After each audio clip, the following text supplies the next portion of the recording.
여러분 안녕하세요. 봉고 없이 사는 남자의 봉무남입니다. 어떻게 날씨가 쌀쌀해지는데 건강관리 잘 하고 계신지 모르겠습니다. 오늘은 멤버십 세 번째 영상이잖아요. 그래서 지난 두 편을 정말 각을 잡고 연필을 꺼내가지고 오랜만에 노트에 필기도 하시면서 그렇게 자세히 아주 세세히 두 번, 세 번 이렇게 보셨는지 모르겠습니다. 그렇게 보셔야만 내가 의사결정할 때 큰 도움을 받을 수 있게 되는 토양이 되는 거거든요. 자, 그래서 오늘은 세 번째 어떤 주제로 영상을 찍어볼까 고민을 하다가요.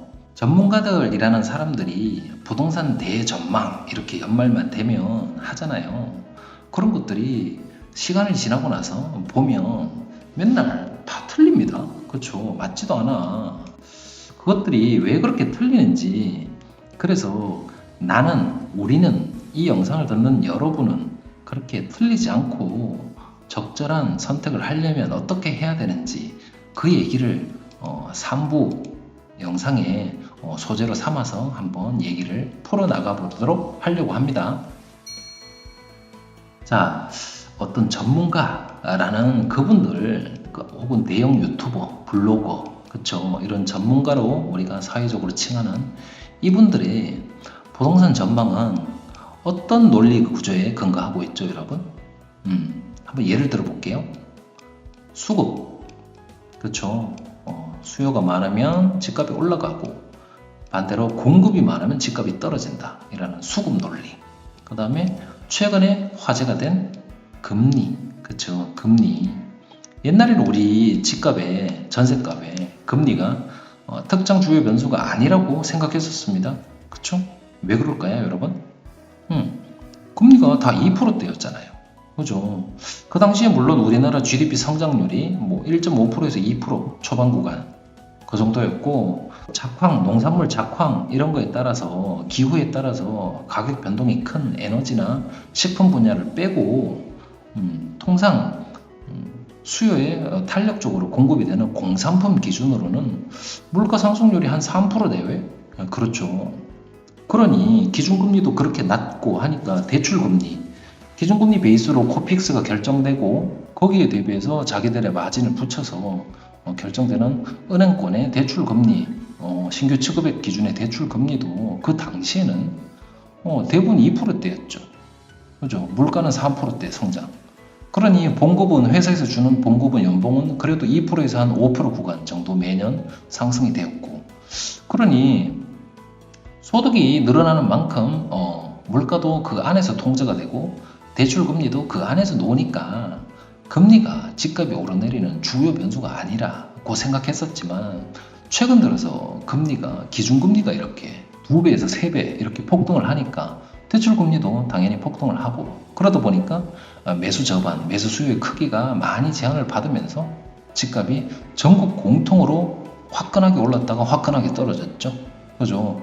그래서 금리 발작기 구간에 금리가 두 번째 변수로 작용하게 된 걸 최근에 우리가 피부로 느끼게 된 거고요. 또 세 번째 어떤 논리가 있었을까요? 여러분들 가장 좋아하시는 호자와 악자 들어가는 거. 이거 뭐죠? 호자와 악자? 호악이? 호재와 악재. 그쵸? 공감하시죠? GTX가 뭐 뚫린데, 예정에 없던 GTX 정거장 역사가 생긴데, 아니면 뭐 그런 것들 있잖아요. 대형 쇼핑몰이 우리 동네에 들어온대, 우리 지역에. 그런 것들. 아니면 뭐 고속도로 뭐 톨게이트가 뭐 뚫린대, 뭐 이런 것들. 광역 뭐 철도라든지, 그쵸? 그러니까 우리 정주 여건을 좋게 하는 이런 호재성 호재들이 오면 호가가 왕창 뛰면서 집주인들이 매물을 왕창 걷어버리는, 그렇죠. 그래서 매수자들은 더더욱 초조하게 만들고 추격 매수할 수밖에 없게 만드는 그런 호재. 악재는 그 반대겠죠. 모두가 싫어하는 혐오 시설들, 아무도 안 왔으면 하는 거, 특히 뭐 쓰레기 소각장 혹은 뭐 동물 화장장 이런 것들 있잖아요.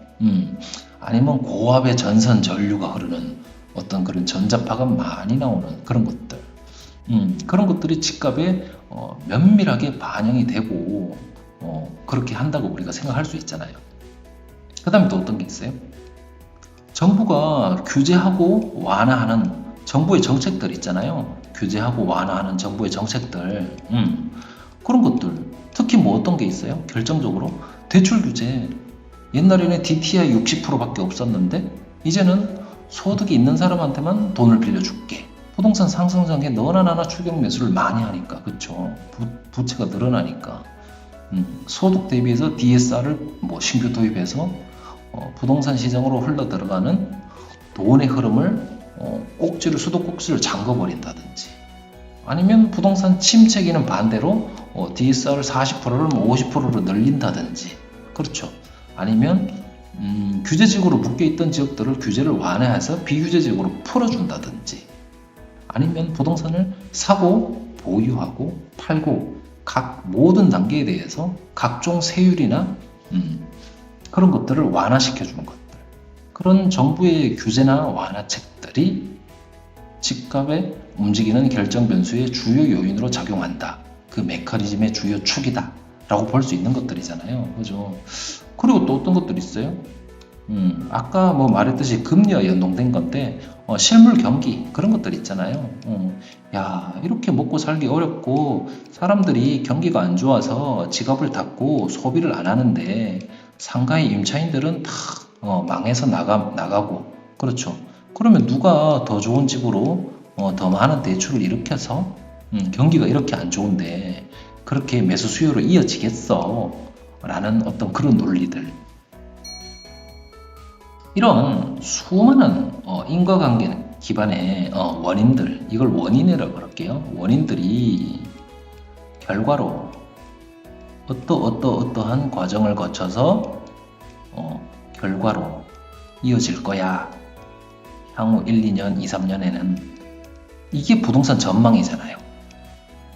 이분들이 하시는 부동산 전망. 그쵸? 근데 대부분 잘 틀리죠? 왜 그럴까요, 여러분? 여러분 생각 어떠세요? 어느 지역에 대해서 몇 %의 확률로 이거 알 수 있나요? 이 원인이 결과를 나타낼 때 어느 지역에 대해서, 그치? 그쵸? 어느 지역에 대해서 몇 %의 확률로, 그리고 언제요? 언제 그렇게 될 것이냐? 그죠? 이거 매직 넘버가 있을까요? 매직 넘버? 만약에 뭐 충청도면 충청도 언제부터 집값이 이런 원인들로 인해서 수급이 얼마고, 충청도는 수급이 줄어드는 언제 시점부터 언제부터 어느 지역 먼저 몇 %의 확률로, 이런 매직 넘버가 있을까요? 이거 진짜 어렵겠죠? 그죠? 이게 어려운데도 불구하고 이렇게 이걸 건너뛰고 이렇게 결과로 오른다 내린다 단순 결과로 넘겨짚으니까 앞으로 공급이 적어지니까 오른다, 금리가 내리니까 오른다, 그죠? 호재와 악재가 이제 좋은 게 있고 나쁜 게 없어지니까 오른다, 그죠? 규제가 이제 완화될 거니까 오른다, 뭐 이런 것들, 이런 논리로 부동산 전망이란 걸 하면 항상 틀릴 수밖에 없는 겁니다. 아니, 부동산 집값이 오르고 내리는 게 이 펭귄들처럼 생물인데, 그렇죠? 단 하나의 몇 가지의 주요 요인이라고 생각하는 그들의 논리로 인과관계 기반으로 이렇게 함부로 예측, 예단을 하면 다 틀린다. 그렇죠? 그러면 이 한계점을 극복하기 위해서 어떤 방식을 고안해 봐야 될까요, 여러분? 아주 중요한 얘기입니다. 그 얘기는 다음 화면에서 이어가 보시죠.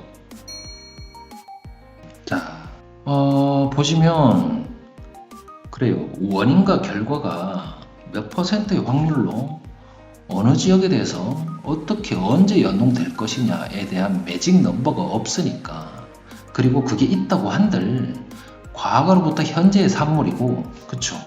그리고 과거로부터 이 현재의 산물이 이 매직 넘버라는 이 숫자가요, 그쵸? 현재 이후에 이 미래에 대해서, 그쵸? 여기 미래에 대해서 퓨처, 이 미래에 대해서 이 과거의 산물이 그대로 통할 것인가? 그쵸? 이것도 사실 궁금하잖아요. 사실 나는 요 시점, 요 현재 시점에서 나는 이제 전세가 끝나고 여기서 내가 집을 사면 향후 한 2, 3년 뒤에 이 집값이 올라 있을까 떨어져 있을까? 그게 궁금해서 오를 것 같으면 여기서 매수를 하고, 그렇죠? 내릴 것 같으면 임차를 한 번 더 하는 어떤 그런 선택을 해야 되는데, 과거의 매직 넘버가 미래 시점으로 가도 유효할 것이냐, 그렇죠? 이런 것들이 하나도 검증이 되지 않은 상태에서 전문가들이 일컫는 이 과거 팩터 요인으로 미래 이 결과, 그죠? 결과를 함부로 예단하려 드니까 이게 안 맞는 거잖아요, 그렇죠? 그럼 이 중간값에 여기에 이 시점에서 내가 도움이 될 만한 아주 중요한 지표는 없을까라는 고민을 하게 됐어요, 제가. 그죠? 그게 뭘까요, 여러분? 수급, 금리, 뭐 경제 상황, 그렇죠? 호재와 악재, 이런 것들, 정부의 규제 완화, 이런 것들이 다 합쳐져서 시장에서 매수자와 매도자한테 어떤 모습으로 표현이 될까요? 저는 거기에 집중했어요. 그게 뭘까요, 여러분? 마음입니다. 마음. 매도세. 팔고 싶은 마음, 매도세. 그쵸? 그 반대는 뭐죠, 여러분? 음, 매수세. 그죠? 매수세는 뭐예요? 사고 싶은 마음. 그쵸? 근데 이 마음이라는 거 여러분 진짜 멜랑꼴랑합니다. 그죠?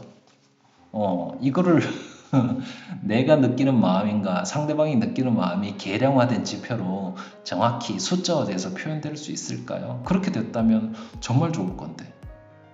그렇죠? 그것만 상세히 분석을 하면 내가 향후 미래 시점에 대해서 어떤 방향으로 집값이 갈 것인지 어느 정도 알 수 있을 건데, 애시당초 전문가들과 달리 처음에 원인을 함부로 결과로 단정 짓는 그런 것들보다도 이 매수세와 매도세 가격 결정에 바로 코앞에 있는 이 매수세와 매도세의 대결 구조를 말랑몰랑한 마음이 아닌 실제 데이터로 분석해서 앞으로 집값이 오를 거다 내릴 거다 요걸 잘 분석하면 내가 원하는 정답은 아니지만 틀리지 않는 선택을 하는데 많은 도움이 될 것인데, 그래서 그거를 우리가 하는 방법이 있습니다. 투자자들은 이미 많이 알고 있지만 그 지표를 한번 보시도록 할게요.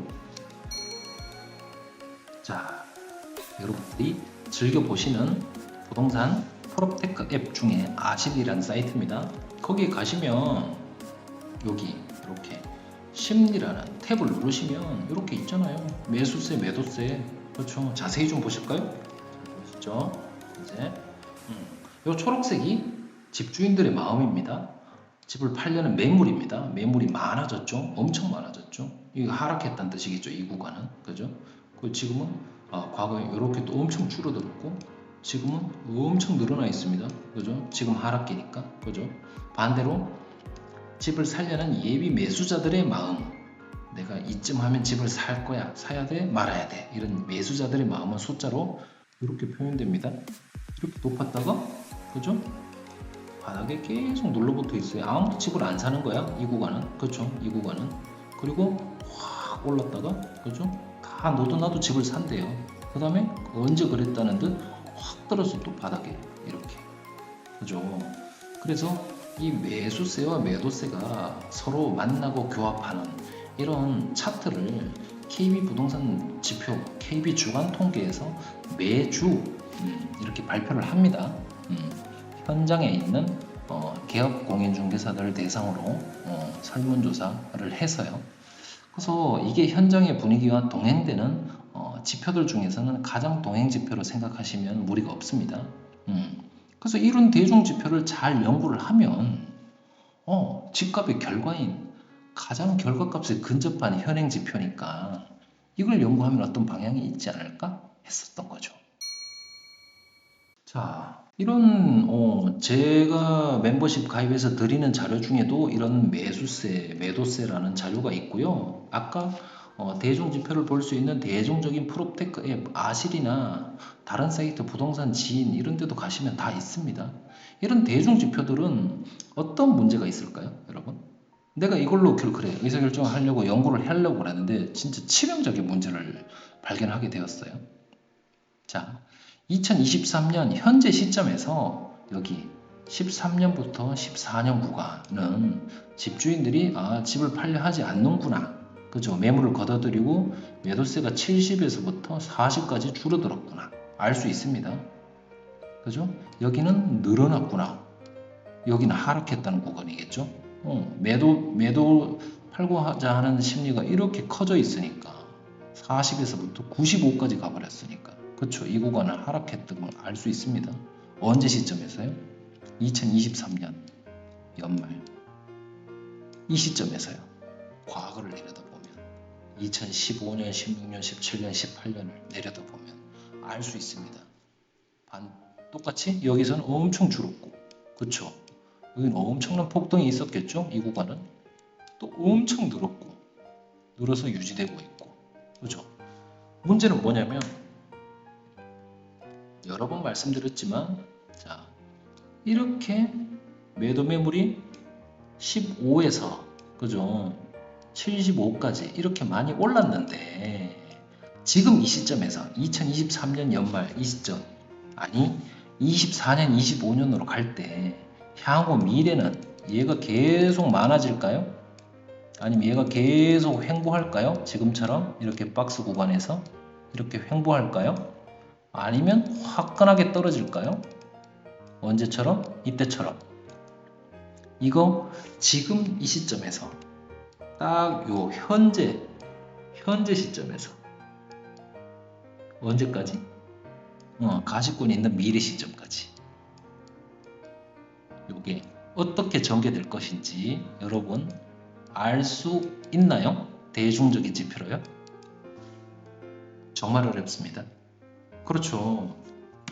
지우고 놓고 보세요. 이거 어디로 갈지 알 수 있나요? 일로 가요? 일로 가요? 일로 가요?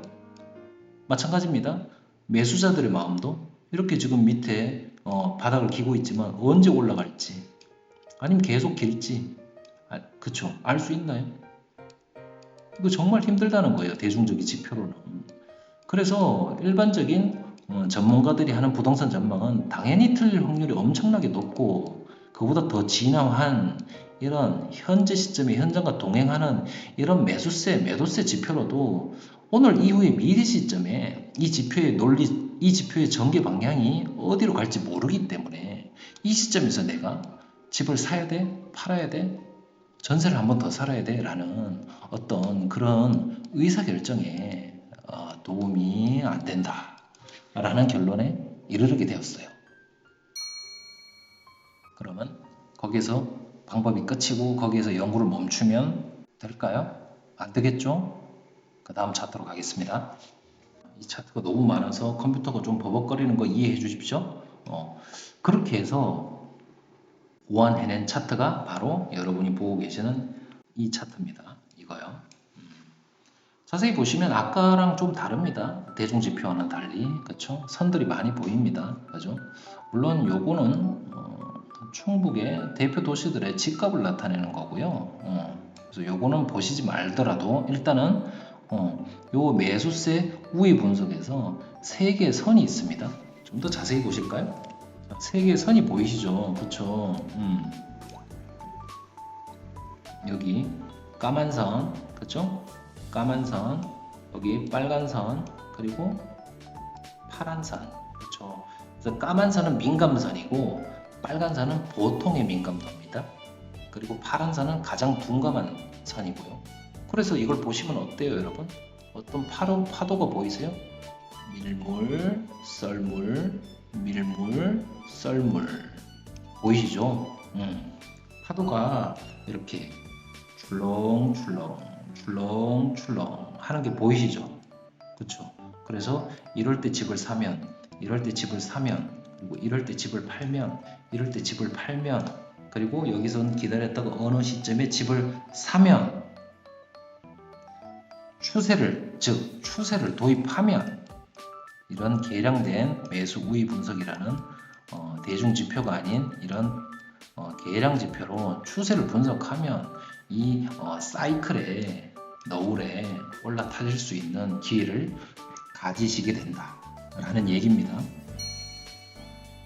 똑같은 시장의 예비 매수자들의 매수세를 분석하고 있는 지표라 그러더라도 그 성격과 쓰임새가 판이하게 다르다는 것을 말씀드리고 싶은 겁니다. 자, 과연 이게 현장에서 어떻게 의미 있는 확률로 내 의사결정, 현재 시점에 내 의사결정에 현재 시점 내 의사결정에 도움이 되는지 한번 현장과 어떻게 호흡을 하고 있는지 한번 살펴보도록 할게요. 자, 랜덤입니다. 여러분 다 살펴볼 수는 없고 워낙 많은 지역들이 있다 보니까 랜덤입니다. 자, 한번 볼게요. 부산 같은 경우는 최근 것만 볼게요. 자, 직전 상승장 커서를 갖다 대면 19년 9월 8월이라고 나옵니다. 그죠? 여기 골든 크로스가 일어난 지점, 그죠? 이 부분 19년 언제요? 19년 8월이라고 나와요. 그죠? 그리고 여기 데드아웃 크로스가 됐는데 여기는 언제일까요? 볼까요? 21년 11월입니다. 그죠? 그래서 이 숫자를 기억해 주세요. 19년 8월 그리고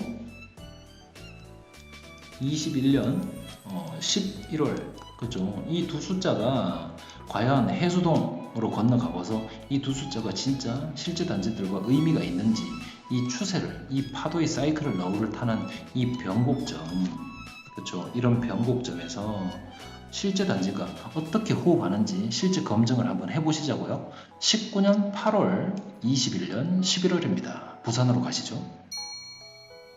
자, 여기 아실보다는 호갱노노가 보기가 좋죠. 부산으로 가볼게요. 부산. 자, 부산에는 지표 단지를 세대수도 많고 브랜드도 괜찮고 부산은 특히 도시 확장성이 적어서 평지도 중요하잖아요. 그죠? 그 다음에 뭐 역세권도 중요할 테고 그래서 지표 단지와 적합한 실제 단지를 선정하는 것도 중요합니다. 어디로 가보냐면 저는 여기 샵 센터파크 1차 여기로 한번 가볼게요. 해운대구 부산의 핵심지죠. 19.8 그 사이에 까먹었어요 여러분. 19.8 그 다음에 언제였죠? 2111 맞죠? 19년 8월 여기입니다. 그렇죠? 21년 11월 그렇죠? 어떤가요 여러분? 19년 8월 21년 11월 정확하게 일치합니다. 19년 8월 21년 11월 그렇죠? 엄청난 대폭등 전에 이 하락장이 끝부분에 그렇죠? 끝부분에 알려주고 이 하락장에 접어들기 전에 여기에서 매도 시그널을 정확하게 주고 있습니다. 그죠? 보이시죠? 19.8, 21, 11 그죠? 다른 지역들도 한번 볼까요? 다른 지역들 뭐 보면 돼. 부산에 뭐 아무 때나 찍어볼까요? 하나만 더 보고 볼게요. 화명동, 북구 화명동으로 가서 여기 대표 지표단지입니다. KB에서도 아주 중요하게 보는 지표단지예요.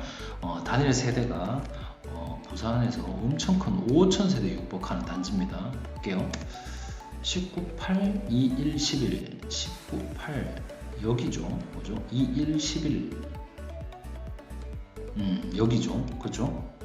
일치하죠. 19.8, 21, 11 그렇죠?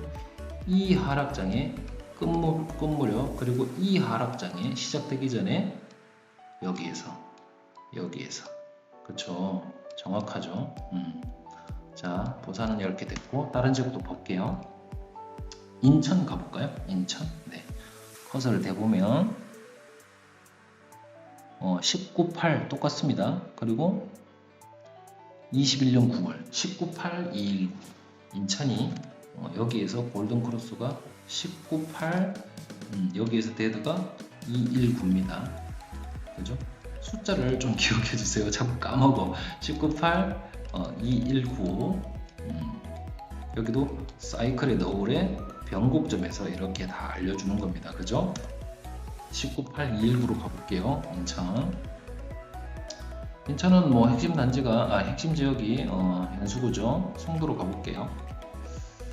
자, 송도에서도 너무 신축은 안 됩니다. 세대수도 좀 있고 연식도 좀 있어야 되고 사람들이 많이 선호하는 그런 지역이어야 됩니다.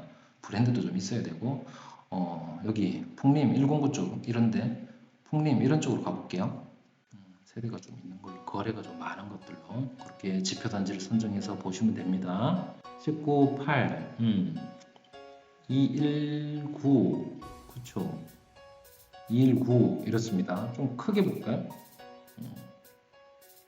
19, 8 219 그쵸 이렇게 거래량이 아직 살아있고 꼭지가 7대 그럼 요런 구간은 여러분 요런 구간은 매물이 엄청 줄어듭니다. 반대로 호가는 엄청 올라갑니다. 그렇죠?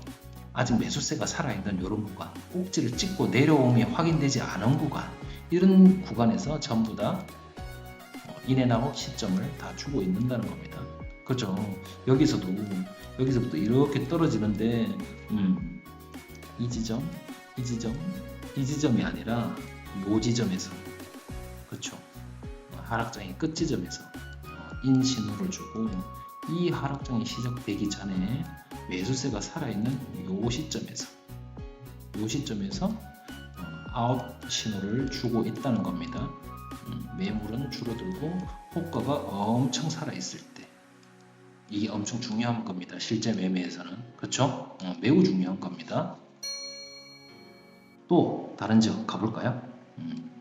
어디? 대구 랜덤입니다. 전부 여기서 하는 것들은요. 자, 보겠습니다. 최근에 대구 168 그쵸? 그리고 빠져나오는 거는 213 그죠? 168 213 대구 수성구로 가볼까요? 대구 168 213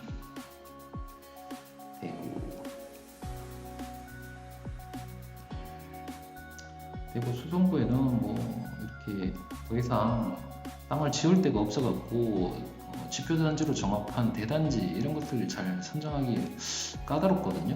이것도 한번 보시자고요. 롯데가 괜찮을 것 같은데. 롯데 168213이었나? 그쵸. 또 가물가물해. 168 여기네요. 그리고 213 여기네요. 그쵸. 정확하죠. 물론 이때도 당연히 그죠? 여기서 아웃 신호를 줬지만 이렇게 더 신고가가 이렇게 몰리는 구간은 그죠? 매도 매물은 아주 희소해지고 거래량이 여기는 내놓으면 팔리는 구간입니다. 왜냐하면 하락을 확인하지 않는 구간이었으니까요. 이 구간은 그렇죠. 그래서 매도 매물은 엄청나게 없고 매도 호가는 엄청나게 높습니다. 이럴 때 내놓으면 바로 팔립니다. 이거 매도. 그래서 아주 중요한 시그널을 유효적절하게 현장과 소폭을 함께 하면서 주고 있는 것들이 보이시죠? 다른 데로 또 한번 가볼까요? 대구에 그 다음에 조면 청란동역 이런데 여기 지표단지로 좋은 대신센터를 대센자로 가볼까요? 168 여기네요. 168 계속 오르다가 기간 조정을 거치고 213 2123 여기죠. 그쵸? 마찬가지입니다. 그죠? 잘 보이시죠? 여기서 하락이 확인되기 전에 여기서 매도 신호, 여기서 매수 신호를 줍니다. 그렇죠? 이 행보 구간은 여기 끝에서 그죠? 이렇게 심리가 살아있어요. 이게 하락이 확인이 되면 여러분 아까도 강조드렸듯이 이게 이 지점 이후에 이렇게 하락이 확인이 되면 이미 안 팔립니다. 매도 매물은 슬슬 늘어나고 매도 호가는 그렇게 높던 매도 호가가 슬슬 꺾입니다. 이렇게 슬슬 꺾여요. 매도 매물은 그렇게 적던 매도 매물이 점점 늘어나고요. 그래서 이렇게 추세가 확인되기 전에 여기에서 반대로 여기에서 다 신호를 줍니다. 그렇죠? 자, 또 다른 지역으로 넘어가 보실까요? 이걸 언제 다 하지? 이거를 하나만 더 해볼까요? 강원도까지만 해보시죠. 울산 지역 갑니다. 194 그죠? 212, 194, 212입니다. 그죠? 194에서 골든이 나왔고 212에서 데드가 연속으로 나왔습니다. 자, 울산은 뭐 남구 신정동을 봐야겠죠. 자, 보겠습니다. 옥동도 좋고 다 살기 좋은 곳이죠. 일단 핵심지 대표 물건으로 가보겠습니다. 문수로 아이파크. 자, 보실게요. 여기겠죠? 194, 212, 그쵸? 좀 크게 보실까요? 이렇게 하락이 확인되기 전에, 여기에요. 이렇게 확인되기 전에, 그쵸? 적절한 시점에서 매수세가 살아있을 때, 이 시점에 딱 매도 신호를 줍니다. 그쵸? 그리고 이렇게 횡보 구간이 끝나는 말단 시점에, 이런 시점에 매수 신호를 줍니다. 그래서 이렇게 이 폭등 구간을 가져갈 수 있게 해줍니다. 그죠? 온 김에 요새 입주가 많은 성구 여기 한번 가볼까요? 전화동, 지웰 여기 입주가 최근에 있었죠.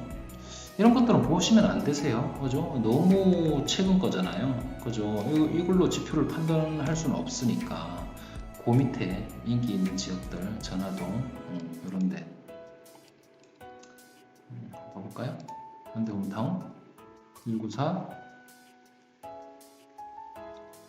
212 여기는 보시면 여러분 보세요. 이게 어떤 걸 의미하죠? 좀 자세히 볼까요? 상승이 전이었고 여기에서 신호를 주고 여기에서 매도 신호를 줬는데 얘는 여기에서부터 오릅니다. 그리고 매도 신호가 나온 뒤에도 오릅니다. 그렇죠? 왜 그런 걸까요? 아시죠? 핵심지가 아니고 비핵심지, 비대표 물건으로 갈수록 그렇죠. 울산은 어디가 핵심지죠? 네, 맞아요. 여기요. 여기 남구 신정동 옥동에서 매수세가 상승의 전이효과가 다른 지역으로 이렇게 퍼지는 시간차가 이렇게 존재한다고 보시면 됩니다. 그런 개념입니다. 자, 또 다른 지역 한번 봐볼까요? 강원도는 여러분 뭐 많이들 보셨으니까 말 안 해도 아시겠죠? 그죠? 여기도 198, 2111, 2112 그쵸? 198, 2111 강원도 한번 볼까요? 오늘 춘천으로 가서 볼까요? 자, 춘천은 이 지역이 핵심지죠? 그죠? 198 얘는 너무 시책이라서 보기가 적당하지가 않아요. 그죠? 이 옆에 타워 말고 스카이 클래스 이걸 한번 볼게요. 198 2111 2111 그쵸? 아주 유효한 타이밍에 매수 신호를 주고 있습니다. 어떻게 해요? 추세가 꺾여서 내려가는 게 확인되기 전에 말이죠. 매수세가 살아있을 때 아주 중요한 포인트입니다. 그죠? 자, 하나만 더 보시죠. 충북, 북부, 충남, 경상도 한번 볼까요? 경상도 오랜만에. 경상도 언제부터 올랐나요? 여기죠. 189입니다. 189 그죠? 그리고 꺾이는 거는 2111 189 2111 경상도면 포항으로 가야겠죠? 189 2111 자, 포항의 지표로 추적하기 좋은 단지는 여기 포항자이죠. 그죠? 효자동 이런 쪽에 대잠동 효자동 포항자에 볼게요. 189 2111 189 2111 그렇죠. 여기입니다. 그렇죠? 마찬가지입니다. 추세가 꺾임이 공고화되기 전에 여기에서 신호를 줍니다. 그죠?